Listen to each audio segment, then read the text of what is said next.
दोस्तों आज की वीडियो में हम समझेंगे कि हम किस तरीके से जो करप्शन को रोक सकते हैं। हाउ टू स्टॉप करप्शन, यानी ये जो क्वेश्चन है हर इंडियन के माइंड में आता है, हर भारतीय के दिमाग में आता है। लेकिन करप्शन को किस तरीके से रोकना है, हम आज तक कोई भी कारगर कदम उठा नहीं पाए। हालांकि टाइम टू टाइम देश में ऐसी बहुत सी एजेंसीज हैं जो करप्शन को रोकने के लिए बनाई गई, जैसे anti corruption of bureau, central vigilance department, enforcement department जिसको हम ईडी के नाम से जानते हैं, सेंट्रल ब्यूरो ऑफ इन्वेस्टिगेशन जिसको हम सीबीआई के नाम से जानते हैं, और इसके साथ साथ लोकायुक्त और लोकपाल। लेकिन इन सभी एजेंसी के आने के बावजूद भी, चाहे स्टेट गवर्नमेंट की थी या सेंट्रल गवर्नमेंट की थी, करप्शन जो है हमारे देश से कभी भी विलुप्त नहीं हुआ। अब दोस्तों करप्शन को रोकने के लिए कुछ ज्ञान की बातें भी जरूरी है, यानी ऐसी ज्ञान की बातें जो टाइम टू टाइम बहुत से बुद्धिजीवियों द्वारा की जाती है।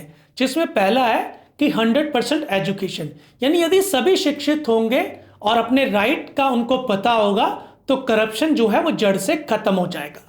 लेकिन यहाँ पे ये भी इंपॉर्टेंट है कि ये जो लोग शिक्षित हो रहे हैं, ये जो बच्चे शिक्षित हो रहे हैं, यही सबसे ज्यादा करप्शन को बढ़ावा दे रहे हैं, क्योंकि शिक्षित होने के साथ साथ ये अच्छी पोस्ट पे, यानी इनको अच्छी नौकरी मिल रही है, या फिर ये अपना बिजनेस कर रहे हैं और इनके पास समय की बहुत कमी है, और समय की कमी होने के कारण ये करप्शन को बढ़ावा दे रहे हैं। ये अपना काम करवाने के एवज में मन माना, यानी जो भी पैसा कोई मांग रहा है उसको देते हैं, जिससे करप्शन को बढ़ावा मिल रहा है। यानी 100% एजुकेशन, जहां इसको करप्शन को कम करना चाहिए, ये अंततः करप्शन को बढ़ावा दे रही है। इसके साथ साथ सेकंड तर्क, यानी जो ज्ञान की बात आती है कि आप एक ईमानदार सरकार चुनिए। देखिए, आजादी के बाद से हमने बहुत सी ईमानदार सरकारें चुनी और किसी भी ईमानदार सरकार ने करप्शन को जड़ से खत्म नहीं किया।